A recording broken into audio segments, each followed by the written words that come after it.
Hai, jumpa lagi di Steven. Kali ini kita akan membahas tentang thinking introvert. Dari hasil tes Steven ini, kita memahami bahwa ada faktor genetik yang mempengaruhi cara berpikir dan pola hidup kita. Dari kelima belahan otak bagian yang dominan atau sering digunakan pada thinking introvert adalah di belahan kiri atas atau neokortek kiri. Belahan otak dominan ini disebut mesin kecerdasan. Sebagaimana mesin, maka tentu saja memiliki hard disk dan operating system. Mesin kecerdasan dalam Steven merupakan operating system pada otak. Lapisan otak aktif terdiri dari lapisan dalam dan luar. Pada thinking introvert, lapisan otak yang aktif adalah lapisan dalam, sehingga disebut introvert. Dalam Steven, arti introvert menunjukkan letak drive motivasi dari mesin kecerdasan. Lapisan otak dalam berwarna putih yang memiliki karakteristik rapat, sehingga sulit dipengaruhi dari luar. Dengan demikian, drive motivasi dikendalikan dari dalam keluar. Perpaduan antara mesin kecerdasan dengan drive motivasi disebut personality genetik. Fokus satu hebat. Thinking introvert memiliki jenis kecerdasan technical quotient, yang artinya lebih perform pada kecerdasan logis dan teknis, serta kecerdasan yang merujuk pada logika dan spesialis. Mereka adalah orang yang ahli, tepat waktu, terjadwal, mandiri, fokus, dan menyeluruh.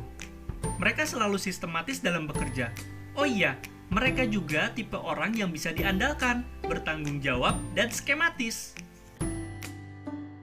Cara belajarnya adalah dengan mencari logika, isi, dan inti bahasan.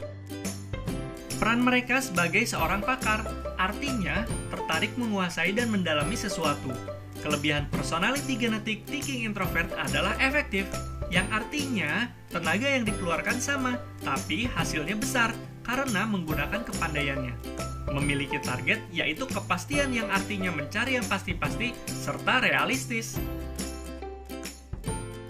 Cara meningkatkan minat belajarnya adalah dengan menghargai apa yang ia sudah kuasai.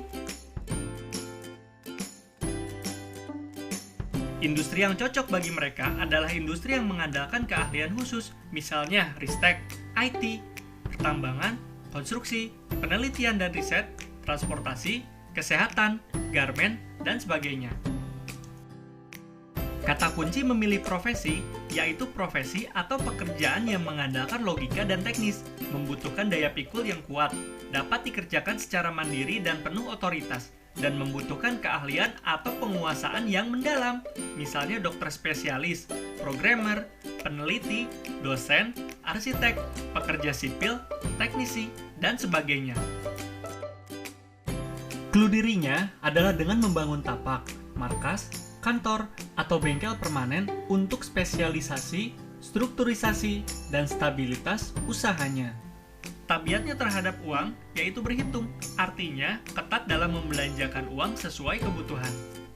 Thinking introvert memiliki piknis yang tebal, artinya memiliki tulang yang lebih tebal dibandingkan daging dan otot, badan yang lebih kecil, dan tungkai kaki lebih panjang, sehingga mudah dibawa kemana-mana. Thinking introvert memiliki tulang yang besar dan kuat, disertai tenaga yang besar.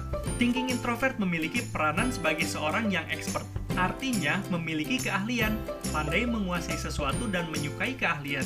Inilah yang membuat seorang thinking introvert akan terkenal, yaitu karena kemampuannya menguasai sesuatu atau ahli di bidangnya. Thinking introvert memiliki kepribadian expert, tepat waktu, terjadwal, dan terencana. Harus sesuai dengan timeline, fokus, yaitu memiliki kecenderungan untuk berkonsentrasi pada sesuatu. Mandiri, tidak terlalu bergantung kepada orang lain, mampu bekerja sendiri. Thinking introvert memiliki personality lainnya, adalah seksama, teliti, penuh perhitungan sebelum bertindak, menyeluruh, sistematis, hati-hati dalam mengambil tindakan, bertanggung jawab, dan skematis. Thinking introvert adalah orang yang sangat logis, tapi jika sudah mentok malah bergantung pada hal-hal yang kurang logis atau berharap laki. Hebat mengelola tapi takut keluar dari zona nyamannya. Mandiri tapi pandai menyimpan rahasia atau topeng, misalnya agar orang tahu, ia tetap mampu berjuang sendiri. Agresif tapi ingin ditantang duluan, adil dan tegas tapi mudah diprovokasi. Jeli dan objektif tapi sering gagal paham. Pandai menghitung profit, tapi sering terjebak hal-hal yang sepele.